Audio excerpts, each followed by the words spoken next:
علیکم، میں امداد سمرو۔ عمران خان صاحب کو ریلیف بھی ملا ہے اور تکلیف بھی ملی ہے۔ جو ریلیف ملا ہے وہ بھی تکلیف کی وجہ بنے گا۔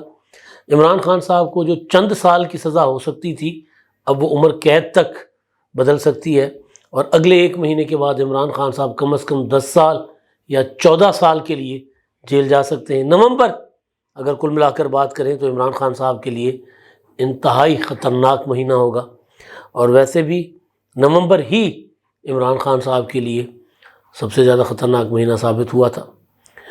کیسے ثابت ہوا تھا آگے چل کر بات کروں گا، اور کیسے ثابت ہو سکتا ہے اس پر بھی، لیکن اس سے پہلے گزارش اپنے دیکھنے والوں سے، ان سے جنہوں نے ابھی تک میرا چینل سبسکرائب نہیں کیا، برائے مہربانی چینل سبسکرائب کریں۔ اگر ویڈیوز ویلاگز پسند آئیں تو لائک بھی کریں، کمنٹ بھی کریں۔ تو جناب، آج 2 فیصلے، بلکہ 2 عدالتی کارروائیاں، ایک تو فیصلہ اور ایک کارروائی۔ ایک فرد جرم عائد ہوا ہے عمران خان صاحب کے اوپر، اور دوسرا فوجی عدالتیں جو قائم کی گئی تھیں 9 مئی کے واقعات میں ملوث ملزمان کا ٹرائل کرنے کے لیے، وہ کل عدم قرار دے دی گئی ہیں سپریم کورٹ کی جانب سے۔ 5 رکنی بینچ نے سپریم کورٹ کے متفقہ طور پر فوجی عدالتوں کو کل عدم قرار دے دیا ہے، اور 4 ارکان نے، وہ جو قانون جس کے تحت ٹرائل کیا جا رہا تھا یا ٹرائل ہوتا ہے سویلینز کا، 4 جج صاحبان نے اس قانون کو بھی آئین سے متصادم قرار دیا۔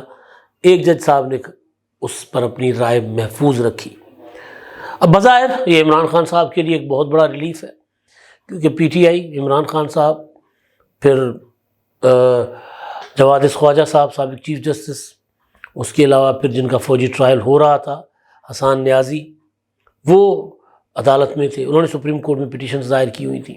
تو بظاہر تو یہ ریلیف نظر آ رہا ہے کہ جی فوجی ٹرائل نہیں ہوگا، یعنی فوجی ٹرائل یہ تھا کہ فوراً سزائیں ہو جائیں، تو چلیں فوراً سزائیں نہیں ہوں گی۔ لیکن اب اگر یہ معاملہ کہا گیا کہ کرمنل کورٹس میں، جو سویلین کورٹس ہیں، سپریم کورٹ نے کہا کہ اس میں یہ مقدمہ جو ہے وہ چلایا جائے، تو ان میں چلایا جائے، مطلب اینٹی ٹیررسٹ کورٹس میں، تو اینٹی ٹیررسٹ کورٹ میں ہو سکتا ہے کہ پروسیجر تھوڑا سا لمبا ہو جائے، مگر وہاں سزائیں زیادہ ہیں، کیونکہ جب یہ فوجی عدالتوں کے خلاف پٹیشنز آئی تھیں سپریم کورٹ میں، تو اس وقت پچھلی حکومت میں، جو نگران حکومت سے پہلے حکومت تھی، Peoples Party P D M اور نون لیگ کی، اس حکومت میں اٹارنی جنرل نے آ کر کہا تھا سپریم کورٹ میں کہ جو سویلین ہیں ان کو بہت زیادہ لمبی قید کی سزائیں نہیں ہوں گی، چند سال کی سزائیں ہوں گی، نہ کیپٹل پنشمنٹ ہوگی، یعنی کیپٹل پنشمنٹ کہتے ہیں سزائے موت کو، نہ وہ ہوگی، اور نہ عمر قید ہوگی، نہ کوئی 10-12 سال کی سزا ہوگی۔ سزائیں یعنی چند سال کی، 2, 4, 5 سال، 7 سال کی سزائیں ہوں گی۔ یہ پراپر تحریری طور پر سپریم کورٹ کو کہا گیا تھا، لکھ کر دیا گیا تھا۔ اچھا، اب دوسرا معاملہ وہ سائفر کا ہے۔ سائفر میں فرد جرم عائد ہو گیا، وہ اس پر بھی میں بات کروں گا۔ پہلے یہ فوجی عدالتوں والا معاملہ ذرا میں سیدھا کر لوں۔ اب یہ جو 5 رکنی بینچ، جس میں جسٹس اعجاز الاحسن صاحب نے جس کی ہے اپنا سربراہی، اس میں باقی جو جج صاحبان تھے، جسٹس منیب اختر صاحب، جسٹس یہ آفریدی صاحب، جسٹس مزار علی اکبر نقوی، اور جسٹس عائشہ ملک صاحبان، انہوں نے کل عدم قرار دے دیا۔ میں اپنی رائے، میری جو تھی، وہ جو 4 جج صاحبان تھے ان کا ماضی کا کنڈکٹ دیکھتے ہوئے میری رائے یہ تھی کہ شاید فوجی عدالتیں جو ہیں وہ برقرار رہیں، لیکن بہرحال اچھا فیصلہ ہے۔ کبھی بھی ہم نے فوجی عدالتوں کی سپورٹ نہیں کی، میں تو اس کو ایک پیرلل سسٹم سمجھتا ہوں کہ جب سویلین سسٹم موجود ہے عدالتوں کا، چاہے کمزور ہے چاہے خستہ ہے، اس کو اسٹرانگ کرنے کے بجائے نیا سسٹم پیدا کرنا اور فوج کے لیے مزید اسپیس کریٹ کرنا تاکہ وہ سویلین معاملات میں اور زیادہ اندر آئے، تو اس کا نقصان ہوگا۔ ہو سکتا ہے کہ فوراً آپ 9 مئی کے لوگوں کو، واقعات میں ملوث ملزموں کو، مجرموں کو آپ فوری سزائیں تو دے دیں، لیکن اس کا لانگ ٹرم نقصان ہوتا ہے ملک کے لیے، قوم کے لیے۔ جب امریکہ میں کیپٹل ہل ہوا، فرانس میں جب فسادات ہوئے، تو وہاں اسپیشل کورٹس بنائی گئیں سویلین سائڈ سے۔ وہاں یہ نہیں ہوا کہ کوئی میجر، کرنل یا بریگیڈیئر بیٹھ گیا کر عدالت میں، تو یہ اس کا نقصان ہوتا ہے لانگ ٹرم، اور پھر اس کو فیئر کوئی نہیں مانتا، اور دنیا جہان میں اس کو اچھا نہیں سمجھا جاتا. تو اچھا فیصلہ ہے. لیکن اب وہ جو میں بات کر رہا تھا کہ لکھ کر دیا گیا تھا عدالت میں کہ جی کیپٹل پنشمنٹ نہیں ہوگی، لمبی سزائیں قید کی نہیں ہوگی. تو اب جب اینٹی ٹیررسٹ کورٹ میں یہ مقدمات چلیں گے جو کہ عدالتی احکامات کے مطابق، انہوں نے کوئی بری نہیں کیا لوگوں کو. یہ کہا کہ جن کے 102 لوگوں کے اوپر ٹرائل چل رہا ہے، اگر کسی کا ٹرائل ہو چکا تو وہ بھی کالعدم، اور کسی کا ہو رہا ہے تو وہ بھی کالعدم معاملات لے کر آ جائیں کرمنل کورٹس میں. کرمنل کورٹس ظاہر ہے اس میں اینٹی ٹیررسٹ کورٹ ہے جس میں کئی لوگوں کے مقدمات چل رہے ہیں. اور حکومت نے بتایا تھا سپریم کورٹ کو کہ 102 لوگوں کی ہم نے بہت باریک بینی کے ساتھ تفتیش اور تحقیق کے بعد کہ جو لوگ گوٹے گوٹے ملوث تھے نا، مطلب جنہوں نے اکسایا لوگوں کو، جن لوگوں کو لے کر گئے کور کمانڈر ہاؤس میں، جو لوگوں کو لے کر گئے GHQ میں، جو لوگوں کو اپنا PF بیس جو ہے وہ میاں والی کی، جو لوگوں کو وہاں لے کر گئے، جو فیصل آباد کے ISI کے دفتر میں جنہوں نے لوگوں کو اکسا کر حملے کروائے، پھر جنہوں نے شہداء کی یادگاریں توڑیں. تو وہ لوگ جو براہ راست سب میں ملوث تھے، جو صرف نعرے نہیں لگا رہے تھے، جو صرف کور کمانڈر ہاؤس کے باہر نہیں کھڑے ہوئے تھے، جو آگ لگا رہے تھے، جو پھر خود اپنی ویڈیو بنا کر شیئر کر رہے تھے سوشل میڈیا پر، دماغ خراب ہو گیا ہوا تھا نا. 9 مئی کو مطلب اس وقت PTI کے لوگوں سے پوچھ رہے تھے ہم، تو وہ کہہ رہے تھے کہ جی یہ اب دیکھیں نا، فوج کو ہم نے ختم کر دیا. ہم منع کر رہے تھے. جملہ کیا تھا؟ کہا تھا نا کہ ہمارے کپتان کو مت چھونا، کہا تھا نا اس کو گرفتار مت کرنا، اب بھگتو، اب تمہاری فوج ختم ہو گیا، یہ ہو گیا، وہ ہو گیا. تو وہ والے لوگ جو ہے 102 لوگ، ان کا ٹرائل ہو رہا تھا ملٹری کورٹس میں. نہیں ہوگا، عدالت کا فیصلہ ہے، عدالت کا فیصلہ آ گیا. اب یہ ٹرائل ہوگا اینٹی ٹیررسٹ کورٹ میں. یہ ریلیف تو ہے ایک طرح سے، دوسری طرح سے ہے کیونکہ ملٹری کورٹس میں ٹرائل ہونا تھا تو اس کا جو اپیلیں تھیں وہ ہائی کورٹ اور اس میں سپریم کورٹ میں سنی جاتی. یعنی ایسا نہیں ہے کہ ملٹری کورٹ نے فیصلہ سنا دیا اور اس کے بعد اپیلوں کا حق نہیں رہا، ایسا نہیں تھا.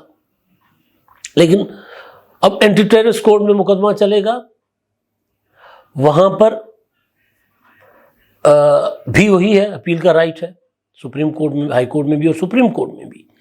لیکن وہاں پر پنشمنٹ کیپٹل ہو سکتی ہے. ریاست کے خلاف اکسانے، ریاستی اداروں پر حملہ کرنے، بغاوت کروانے. عمران خان صاحب کو JIT نے ماسٹر مائنڈ قرار دیا ہے 9 مئی کے واقعات، اور اس میں انہوں نے JIT کی رپورٹ یہ ہے کہ جی عمران خان، اب یہ ثابت کر پاتے ہیں نہیں کر پاتے ایک الگ بات ہے، کہ عمران خان صاحب نے ریاستی اداروں کے خلاف لوگوں کو اکسایا، بھڑکایا. تو وہ اکسانے، بھڑکانے، بغاوت کروانے، فوج کے اوپر حملے کے لیے لوگوں کو تیار کرنا، فوج کے خلاف جنگ کے لیے لوگوں کو تیار کرنا، اس میں ظاہر ہے اس میں تو پھر سزائے موت بھی آتی ہے، اس میں پھر عمر قید بھی آتی ہے. تو وہاں سے تو بچ گئے 2-4 سال کی سزا سے. لیکن اگر اینٹی ٹیررسٹ کورٹ میں اگر یہ معاملات چلتے ہیں، مقدمات چلتے ہیں، تو یہاں پر طویل سزائیں ہیں. بے شک کسی کو عمر قید، اپنا سزائے موت نہیں ہوگی، لیکن عمر قید تو ہو سکتی ہے نا. تو یہاں پر لمبی سزائیں ہیں.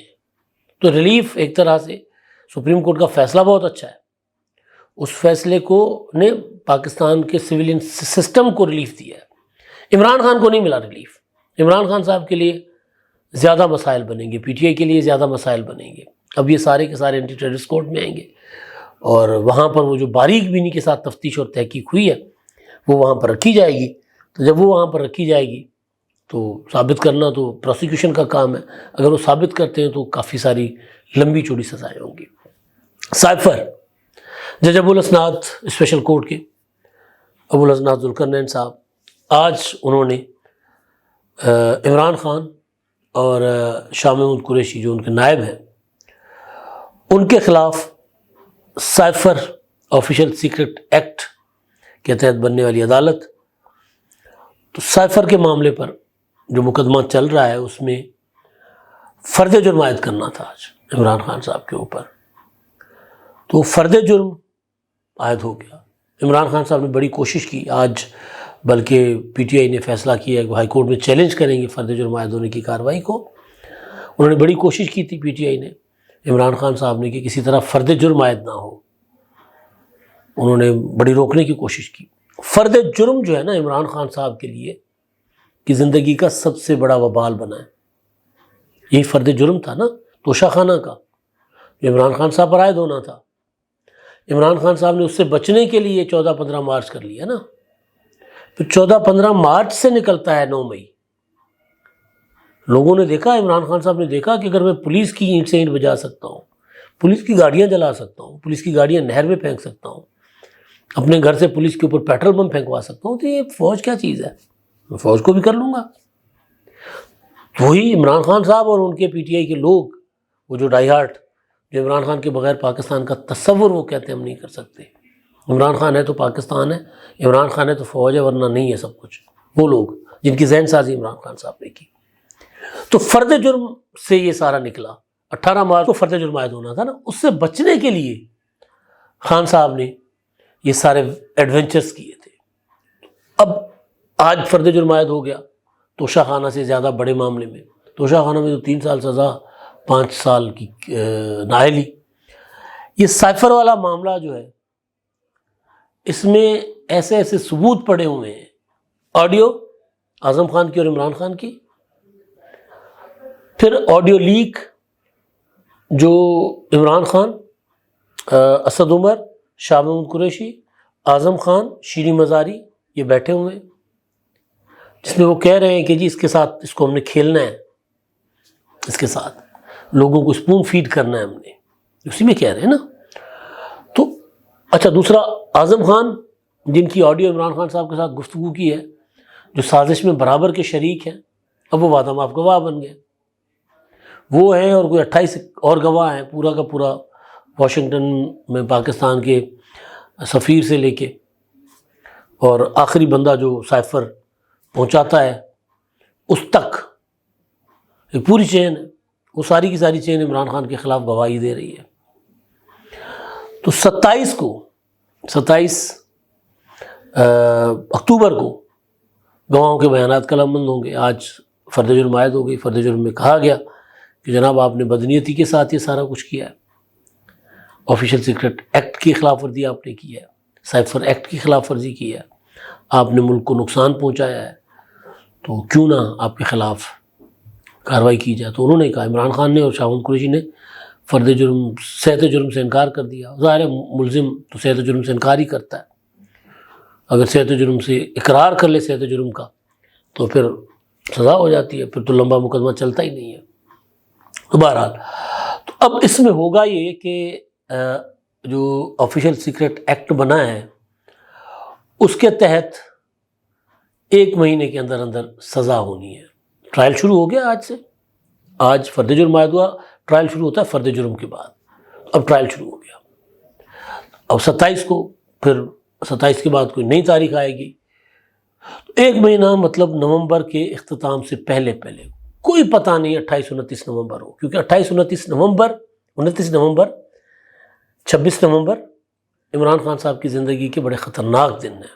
29 نومبر کو عمران خان صاحب نے کوشش کی تھی کہ 29 نومبر کو آرمی چیف بننے جا رہے تھے 2022 میں، عاصم منیر صاحب، جنرل عاصم منیر صاحب۔ عمران خان نے ان کو آرمی چیف، ان کے راستے میں رکاوٹ ڈالنے کے لیے عمران خان صاحب نے 26 نومبر کو وہ جو لانگ مارچ انہوں نے شروع کیا تھا لاہور سے، پھر زخمی ہو گئے، پھر واپس آ گئے تھے لاہور، لیکن 26 نومبر کو وہ راول پنڈی میں گئے تھے اور انہوں نے جلسہ کیا تھا، ناکام ہو گئے تھے۔ تو عمران خان صاحب کی سیاست چیفز کے درمیان گھومتی ہے نا، چیف کے کندھوں پر چلتی ہے، بلکہ D G I S I جو تھے، آئی ایس آئی کے چیف، وہ 21 میں یا نومبر میں، بلکہ اکتوبر میں ان کا تبادلہ ہوا، نومبر میں فائنلی انہوں نے چارج چھوڑ دیا تھا 21 میں۔ پھر نومبر میں باجوہ صاحب چلے جاتے ہیں، عمران خان صاحب باجوہ صاحب کو رکھنے کے لیے یا ان کو ایکسٹینشن دینے کے لیے سر دھڑ کی بازی لگا دیتے ہیں، لانگ مارچ کرتے ہیں، نہیں ٹک پاتے باجوہ صاحب، آرمی چیف عاصم منیر صاحب آ جاتے ہیں نومبر، اور اب پھر نومبر میں خان صاحب کو اگر یہ مقدمہ کسی عدالت نے، بڑی عدالت نے روک نہ دیا تو نومبر میں خان صاحب کو سزا ہوگی کم از کم 10 سال، زیادہ سے زیادہ 14 سال۔ نومبر بڑا بھاری ہے عمران خان صاحب پر۔ اب تک کے لیے اتنا ہی، اللہ حافظ۔